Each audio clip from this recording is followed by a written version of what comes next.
Ethan, dude, I'm out here in my greenhouse and wanted to address your what to do after high school questions. So, um, that sounds good. I think it sounds good to me. I think it's good you're sort of making a decision at this point instead of like just not making decisions. So I think that's progress right there. I think the question, uh, and I've said this before, but I think the question you got to ask yourself, and I'm going to help you with this right now, is what do you want to be doing after college? And maybe not even so much what do you want to be doing, because we've talked about this, and like obviously like music is probably your interest, and I think that's enough to know at this point. You don't necessarily have to know specifically what you want to be doing with music. As long as you know probably music at this stage in the game, I think that's cool. So, if we're assuming that, then the next question is what skills or experiences do you need in music in order to be someone of value when you get out of college, when you get out of school? I think that's the most important question, and I'm going to help you with that right now. So, what are you lacking right now that you're going to need in order to like be competitive in the music industry? And obviously, the music industry is kind of all over the place these days, and some traditional models of what it means to be a musician and what it means to be a working musician and a career musician that makes money from music, those sorts of things, like it's kind of like it's sort of all over the map these days and kind of hard to pinpoint, which is great because there's tons of options. But that almost doesn't really matter, because I think if you look at it like, what are the skills and experiences that I need in order to be a valuable musician, that stays the same, in my opinion. So hopefully this is a bit of relief in some ways, because yeah, I don't think you need to specifically know what you want to be doing. It would be helpful, but you know, you haven't quite found it yet, and you'll probably find it in time. It'll come to you. So let's dive into what I think you need that you don't already have in order to be like a really valuable musician, to the point that someone wants to pay you for your musical skills. So the first thing, and I've mentioned this before, and this is not your fault in any way, it's just where you're at. You need to go out and gig a shitload for at least a few years. I think that's the most important thing. There's just so much skill and knowledge and experience to be gained from going through that process. And ideally, it's like kind of freelancy, where you're going out there, you're playing, 5, 6, 7 nights a week. You're playing as many gigs as you possibly can, and you're playing all styles of music with tons of different people. Hopefully with older people that have been there and done that and can kind of show you the ropes and kick your ass a little bit. That type of thing is just so valuable. And whatever you decide to do with music once you're out of school, having that experience is just huge. That is much more preferable than, say, being in like one band that gigs out all the time. I've done both, And the one band thing, it's good, and it's good to have that, but like, it's really good to be playing all kinds of different music and be playing with all kinds of different people, and that will shape you into so much better a player than just staying in one situation that sort of becomes a safe zone after a while, sort of a comfort zone, and may not challenge you in ways that would be beneficial. So, now, all that being said, it's kind of hard to do that when you're in college, to go out and play 5, 6, 7 nights a week. But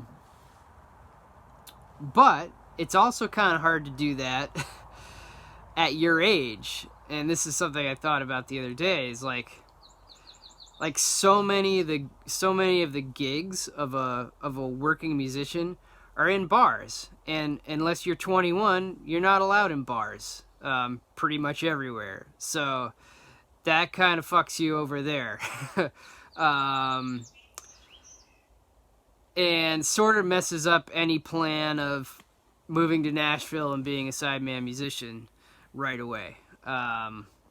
Which actually I don't think is really the best idea anyways. So what I did, I went to college, and then when I got out of college, I moved to Portland, Oregon, and I did that whole gigging like every night of the week thing for 3 years. And I was mostly playing with dudes in their 50s, and they were just totally kicking my ass. And those experiences really shaped me into the player I am today in many ways. And after a few years of that, I felt like Portland, Oregon was too small, and there weren't any real good opportunities, and I was kind of sick of the people I was playing with, and that's why I ended up going to New York City. And it turned out to be a really good way of doing things for me, because had I just gone to New York right out of college, I just would have gotten my ass handed to me, and probably would have gone home with my tail between my legs, because I just wasn't experienced enough. And as it was, having that 3 years of experience on the West Coast, I still got my ass handed to me. But I was able to survive, and over the course of a year or two, I was able to actually rise to the occasion and make it happen. So, where am I going with this? I'm not sure. I kind of like the college idea because it buys you some time. I know it's important for your parents, and it sounds like the Chicago Columbia College is probably a good choice. Like you said, it's musically, stylistically, it's stuff that you could get into. The composition and production classes are going to be valuable for you, and it basically buys you time until you're at least 21 years old and can go out and try to gig a whole shitload.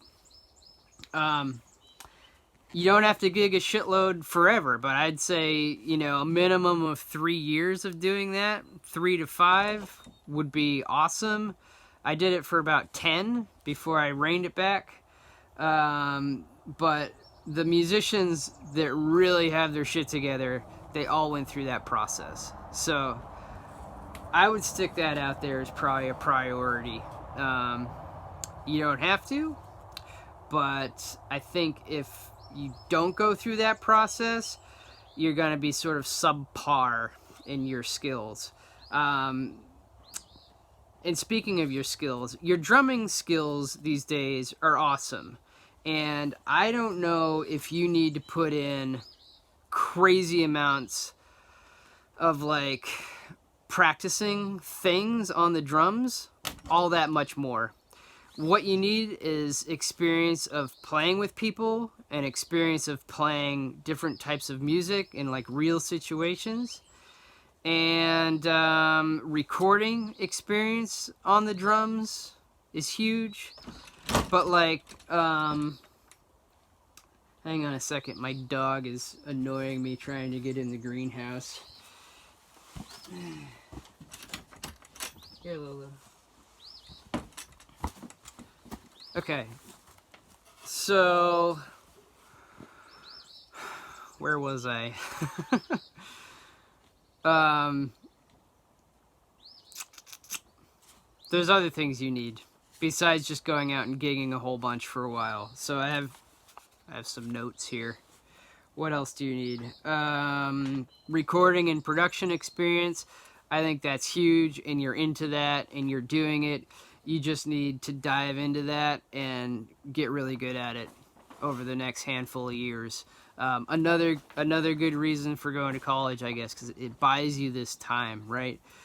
Buys you the time to get you these skills so that you can actually kick some ass in the real world when you get out there. Having a setup for recording drums to share files online, that is something I would prioritize. That might be hard to do while you're in college, but it might be something to work towards, or maybe it's not that hard to do. Maybe you could rent a studio space in Chicago, or maybe you could get an electronic kit, which is kind of the way to go for that, if you ask me anyways, and have that in a space that the low volume tapping of the pads wouldn't piss anybody off. That might be an option too. But having that, I think, is going to be really important. Any drummer here in 2020, like, if you're serious, you gotta have a kit, you gotta have mics, and you got to be able to multi-track record and share those files with people online. That's huge. So, what else? I've mentioned this before. Working on your singing. If you can develop your singing, which I don't think would take a whole lot of work, probably a couple years of practicing it and taking some more voice lessons. If you can be a singing drummer, when you get out of school, and if you can, like, sing really well and play drums at the same time really well, like, you will just gig like nobody's business. Like, that's so valuable. So you're early enough in your development, and you have some time. Yeah, man, I don't know. If I were your age and could go back and do it again, I would probably try to do that. Even though I have no connection to singing whatsoever, but if I had that skill, like, it's just so valuable. It's also valuable in terms of recording and production, because you can do more shit yourself without having to rely on other people.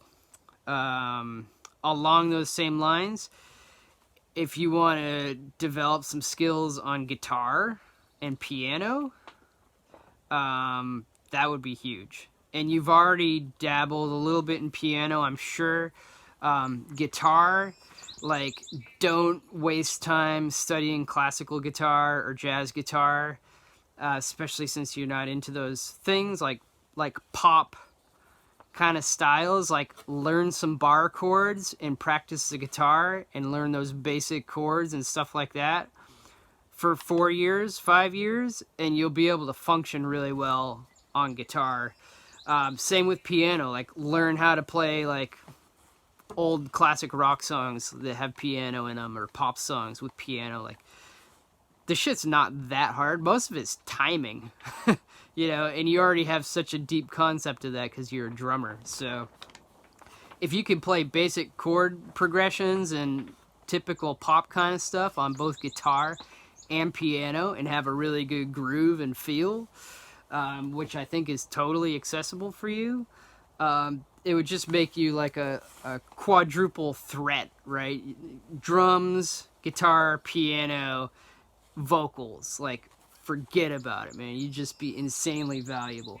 And I wouldn't mention this stuff to you if I didn't think that your drumming was already at a really great level. For me, it might not have made sense back then, because, like, you're probably like 4 years ahead of where I was in terms of drumming skill. You're already so far ahead. Like, you know, if you were to stick around here, I wouldn't want to teach you anymore, because I've taught you almost everything that I think is worthwhile on drums. And of course, there's so much more, but, like, I think you could start branching out and get different perspectives, and this will just make your production amazing, and it'll make you so valuable as a musician if you want to go out and gig after college. Okay, what else? Learning more music theory. You'll get that in college. Again, I think it's important to focus on the music that you like and you're going to be playing. So learning a whole mess of classical musical theory is bullshit, and that's what I had to do in college. Like, the first year was cool because it was like basic stuff like scales and basic chords and seventh chords and all that kind of stuff. And then I had to take that theory class for 4 whole years in college, and it just dove into like Renaissance music and Baroque chord patterns and like all this shit that I just didn't care about and was never ever going to use. So, like, you already have some basic theory knowledge. Just make sure that the theory knowledge that you're going to get moving forward is shit that you can actually use. Okay, what else? Just having an eye towards online presence. Being able to collaborate with people online. Being able to record, share files. Learning about marketing and business, whether you decide to use that or not, it's good to know how the world works.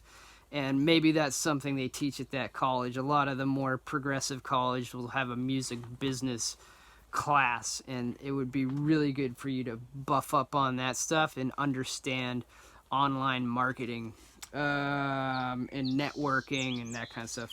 What else? That's about it for my notes. So, okay, this has turned into a long greenhouse video. I think that's about it. So yeah, I think, strangely enough, I think for you at this point, probably going to college is a good idea.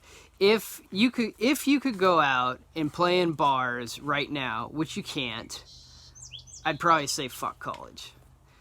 And move to a town like in Austin, Texas, or Seattle, Washington, or Minneapolis, Minnesota, or whatever, and gig constantly, get your ass kicked, get some experience, and then from that point, either continue gigging and move to a more competitive town, like Nashville, New York, or LA, or somewhere else in the world, or decide that you'd really want to focus on like production and online collaborations and that whole thing, and then you would at least have the skills. But it's just not even an option, because you're not 21. So, like I said, most of the gigs are in bars, as lame as it is. Although that probably sounds pretty fun to you at this point. So yeah, I mean, it's either go to college or sit around and twiddle your thumbs until you turn 21. So yeah, go to college. Sounds cool. It'll be a good time. One of my best friends, the first person I played music with when I was like 11, my buddy Nick, he ended up going to college in Chicago and stayed in Chicago for like 10 or 15 years working as a guitar player. Awesome guitar player. Singer too. And it was great for him. He eventually moved out because he had a baby with his wife, and like it was so expensive, and he was sick of the cold winters, so they moved down to Florida. But it worked out really well for him, and I went through Chicago a couple times playing gigs with a band, and I visited my friend there once when I was going through, and it's a super cool town. Really good vibe, a lot of great musicians. It doesn't have the ass-kicking nature of a New York City or quite that caliber of players, but it's super solid. And coming from Freiburg, Maine, it'll be plenty solid enough for you, I think. It's a good town. So, cool. I'm going to stop rambling, and I got to look at your WeTransfer files and dive into that. All right, talk to you later.